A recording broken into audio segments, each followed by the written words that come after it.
Abraão quer dizer pai de muitos. Isso fica muito claro no versículo 20. Veja só. E no caso de Ismael, levarei em conta o seu pedido. Também o abençoarei. Eu o farei prolífero e multiplicarei muito a sua descendência. Ele será pai de 12 príncipes e farei dele um grande povo. Mas a promessa dos primeiros versículos de Gênesis diz mais.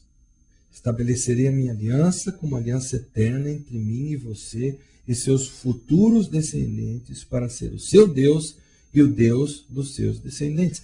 A aliança, Deus diz, estar firmando com quem? Entre mim e você e seus futuros descendentes, ele diz. Quem são esses descendentes? O versículo 21 responde a isso sem deixar a mínima dúvida. A minha aliança eu a estabelecerei com Isaque, filho que Sara lhe dará no ano que vem por esta época. É por isso que tantas vezes na Bíblia aparece aquela expressão, o Deus de Abraão, o Deus de Isaque, o Deus de Jacó. Como quando Deus fala com Moisés lá em Êxodo 3 e diz assim, eu sou o que sou, o Senhor, o Deus dos seus antepassados, o Deus de Abraão, o Deus de Isaque, o Deus de Jacó.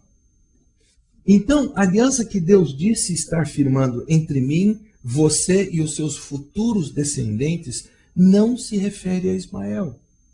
O filho que já tinha perto de 13 anos nessa época, mas que havia sido o filho da incredulidade de Abraão. Abraão, por causa da sua incredulidade, até que tentou dar um jeitinho para ver se Ismael podia ficar como herdeiro da promessa. Quando Deus anunciou que ele ia ter um filho. Se nós lermos a partir do versículo 15, fica mais claro. Observe o texto. Disse também Deus a Abraão, de agora em diante, sua mulher já não se chamará Sarai, seu nome será Sara. Eu a abençoarei e também por meio dela darei a você um filho. Sim, eu a abençoarei e dela procederão nações e reis de povos. Preste atenção agora. Abraão prostrou-se, rosto em terra, riu-se e disse a si mesmo, poderá um homem de 100 anos de idade gerar filhos? Poderá Sara dar à luz aos 90 anos? E Abraão disse a Deus, permite que Ismael seja o meu herdeiro. A aliança que Deus disse estar firmando entre mim e você e os seus futuros descendentes se referia explícita e tão somente a Isaque. Tanto que Deus repete que Isaque seria herdeiro depois de Abraão ter pedido que Ismael fosse esse herdeiro. E a força disso não aparece no português. Mas no hebraico, se nós formos ler o original, a resposta que nós encontramos de Deus no versículo 19 é a seguinte, não, Sara, sua mulher, lhe dará um filho e você lhe chamará Isaque. Com ele estabelecerei a minha aliança, que será a aliança eterna para os seus futuros descendentes. É bom que se esclareça a essa altura que os povos árabes em grande parte descendem de Ismael e os judeus descendem de Isaque.